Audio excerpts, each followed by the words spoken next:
तो environmental protection act बना था 1986 में, जो कि पास हुआ था 23 मई 1986 में और फोर्स में आया नवंबर 1986 में। इसमें 26 सेक्शंस हैं, 4 चैप्टर्स आते हैं। पहले इंडिया में कोई कॉन्स्टिट्यूशन नहीं बना था for the protection of natural environment, but under the constitution of India article 21, 48A और 51AG में इसको बताया गया। आर्टिकल 21 कहता है कि सबको अधिकार है एक हेल्दी इन्वायरमेंट में रहने का। 48A कहता है, वो DPSP में आता है, जो कि कहता है कि स्टेट का ड्यूटी है कि इन्वायरमेंट को प्रोटेक्ट करे for the people of the state. 51A कहता है कि लोगों को अपना वातावरण खुद ही क्लीन और हेल्दी रखना चाहिए। ये डेवलपमेंट का रिज़ल्ट आया था जब UN कॉन्फ्रेंस हुआ था on the topic of human environment, जो कि स्टॉकहोल्म इन 1972 में हुआ था। तो पहला जो आया था वो था वाइल्ड लाइफ प्रोटेक्शन एक्ट, जो थी 1972। उसके बाद वाटर एक्ट 1974, फिर एयर एक्ट 1981 में आया। उसके बाद ये इन्वायरमेंटल प्रोटेक्शन एक्ट आया था 1986 में, जो कि भोपाल गैस ट्रेजिडी की वजह से लाया गया, जो कि हुई थी दिसंबर 2, 1984 में। ऑब्जेक्टिव्स के बारे में तो पहला ये कहता है कि जो भी डिसीजन बनाए गए थे UN कॉन्फ्रेंस में उनको इम्प्लीमेंट किया जाए। दूसरा ये कहता है क्रिएशन ऑफ गवर्नमेंट अथॉरिटी, ये इसलिए बनाया जाता है कि जो भी इंडस्ट्री है उनको रेगुलेट करने के लिए, और ये डायरेक्ट ऑर्डर भी दे सकते हैं उस चीज़ को बंद कराने के लिए, क्लोजर ऑर्डर्स। तीसरे पे आते हैं कोऑर्डिनेटिंग एक्टिविटीज़, मतलब सब मिलकर एक साथ एक एजेंसी, कई डिफरेंट एजेंसी एक साथ मिल के कोई एक ऑपरेशन को एग्जिस्टिंग लॉ के साथ कर सकती है। जो भी लॉज दिए गए हैं रेगुलर लॉज, उनको इनैक्ट किया जाता है for the protection of the environment. लोगों में अवेयरनेस पहुंचाई जाती है कि नए नए तरीके के प्रोग्राम लाए गए हैं जो कि इन्वायरमेंट को बचा सकते हैं। कोई भी इन सब चीज़ों को नहीं मानता है, गलत करता है, तो उनके पे पनिशमेंट और पेनल्टीज़ भी दी जाती है। Sustainable development of the environment के लिए बढ़ावा दिया जाता है। Attain protection of right to life under article 21, दिया जाता है प्रोटेक्शन की राइट टू लाइफ आर्टिकल 21 में आता है। अब बात करते हैं डेफिनीशन की। तो डेफिनीशन आता है सेक्शन 2A में इन्वायरमेंट की। इन्वायरमेंट में क्या क्या इंक्लूड होता है? वाटर हो गया, लैंड, एयर हो गया, और जो भी एग्जिस्ट करता है among between water, air, land, human beings, other living creatures, plants हो गए, माइक्रो ऑर्गेनिजम्स हो गए, और भी कई चीज़ें जो इसके अंडर आती है, वो सब इन्वायरमेंट में लाया जाता है। फिर आते हैं कि इन्वायरमेंट पॉल्यूटेंट क्या होता है, वो आता है सेक्शन 2B में। इन्वायरमेंट पॉल्यूटेंट का मतलब होता है कि कोई भी सॉलिड, लिक्विड या गैस एक मात्रा में, एक कंसंट्रेशन में ही अलाउड है। अगर उससे ज़्यादा हुई तो वो इन्वायरमेंट को हार्म कर सकती है। फिर आते हैं इन्वायरमेंट पॉल्यूशन क्या होता है। इन्वायरमेंट पॉल्यूशन आता है सेक्शन 2C में, जिसका मतलब है कि environment pollution means the presence in the environment of environmental pollutant, कि अगर ज़्यादा पॉल्यूटेंट है इन्वायरमेंट में तो वो पॉल्यूशन ही करता है इन्वायरमेंट के लिए। अब आते हैं जो सेंट्रल गवर्नमेंट की पावर्स पे। तो सेंट्रल गवर्नमेंट की पावर्स आती है सेक्शन 3 से 6 तक। इसमें इनके सारे पावर्स बताए जाते हैं और मेन फीचर बताए जाते हैं। तो सेक्शन 3, सेक्शन 4 और सेक्शन 5। सेक्शन 3 कहता है कि जो भी पावर है इन्वायरमेंट को इम्प्रूव करने के लिए या प्रोटेक्ट करने के लिए, वो 3 में आता है। सेक्शन 4 में आता है कि अपॉइंटमेंट ऑफ ऑफिसर्स। सेक्शन 5 में आता है कि जो भी पावर दिया जाएगा डायरेक्शन देने के लिए। फिर आता है सेक्शन 6 में power to regulate environmental pollution. ठीक, अब इसके बाद आता है जो जो नेसेसरी स्टेप्स लेने चाहिए हमें इन्वायरमेंट को प्रोटेक्ट करने के लिए।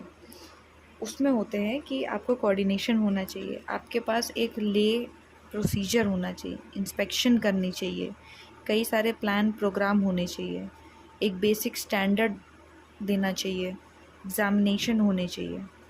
अब उनके बेसिस पे आते हैं, जब कोई ऑफिसर अपॉइंट किया जाता है तो जो भी ऑफिसर अपॉइंट किया जाता है उसको डेलीगेट पावर दी जाती है, उसी पावर के अंदर वो रूल्स बनाते हैं।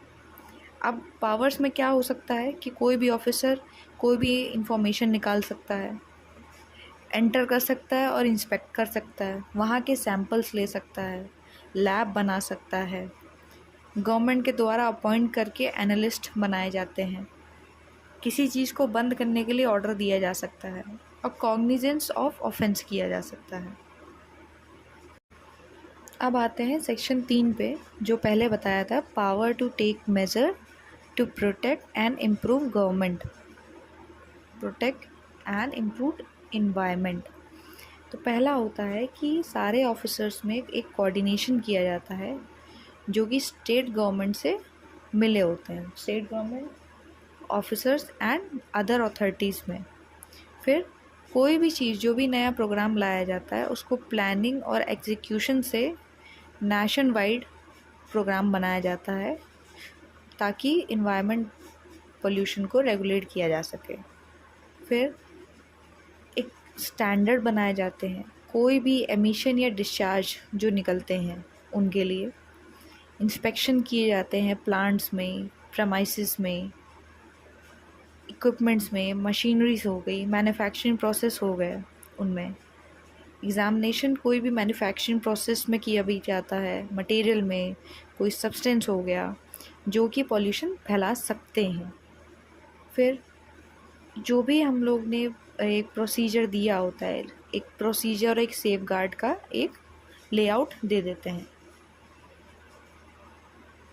ऐसी जगहों को रिस्ट्रिक्शन भी दिया जाता है, मैनुअल कोड और गाइड भी बताए जाते हैं। फिर आते हैं सेक्शन 3 के सब क्लॉज 3 में, जो कि पावर डेलीगेट करता है।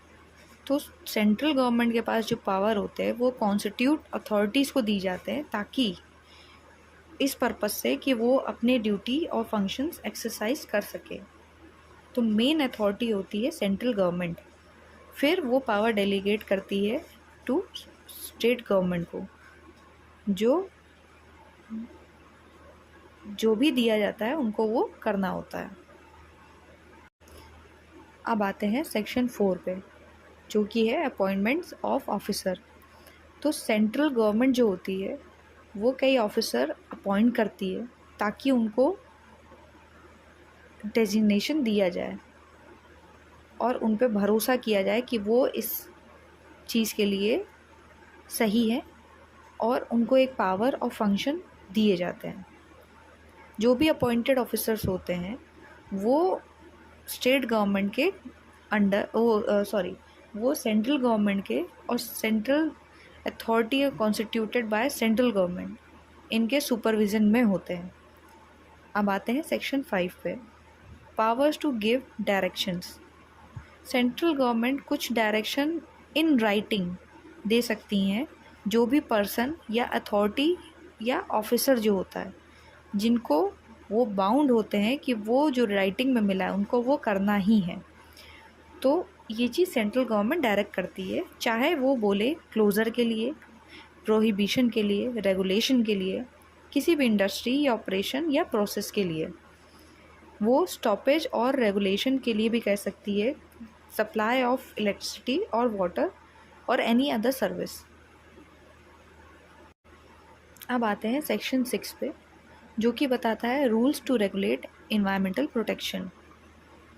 सेंट्रल गवर्नमेंट के पास ये पावर होती है कि वो रूल्स बना सकता है इस मैटर से रिलेटेड। वो पहला उसके अंदर ये आता है कि वो एक स्टैंडर्ड क्वालिटी बताता है एयर, वाटर और सॉइल के लिए। मैक्सिमम कॉन्सेंट्रेशन कितना इन्वायरमेंट में आप ला सकते हैं उसकी एक लिमिट सेट करता है। एक प्रोसीजर बनाता है सेफगार्ड के लिए, ताकि जो भी हैज़ार्डियस सब्सटेंस है उनको सही से हैंडल किया जाए। प्रोहिबिशन और रिस्ट्रिक्शंस देते हैं हैज़ार्डियस सब्सटेंस के लिए, और ऐसे ही उनकी लोकेशन के लिए भी, जो इंडस्ट्रीज़ बन रही है उनके लिए भी रिस्ट्रिक्शन और प्रोहिबिशन लगाए जाते हैं। प्रोसीजर दिए जाते हैं ताकि सेफगार्ड हो सके और कोई भी ऐसा एक्सीडेंट होने से बच सके। तो प्रिवेंशन आता है सेक्शन 7, 8, 9 में। कंट्रोल आता है 10, 14 में, 10 to 14 में। अबेटमेंट आता है 15 to 17 में। अब बात करते हैं इसके अंदर पेनल्टीज़ में। तो सबसे बड़ा ऑब्जेक्ट ये है कि जो भी पेनल्टीज़ मिलती है उनको बहुत स्ट्रिक्टली दी जाती है, क्योंकि वो इन्वायरमेंट को हार्म कर रहे हैं। ये आता है सेक्शन 15 में, जो कि पेनल्टीज से डील करता है और रूल्स और ऑर्डर या डायरेक्शन दिया जाता है अंडर दिस एक्ट, जो भी इन सब चीज़ों को वायलेट करता है। तो 15 क्लॉज 1 में ये बताया गया है कि जो भी इन सब चीज़ों में कंप्लाई नहीं कर पाता है, फेल हो जाता है, उनको एक रूल या ऑर्डर या डायरेक्शन करने में नहीं कर पाता है, तो इन फेलियर में पनिशेबल ऑफेंस जो होता है वो 5 साल तक के लिए दिया जाता है और फाइन 1 लाख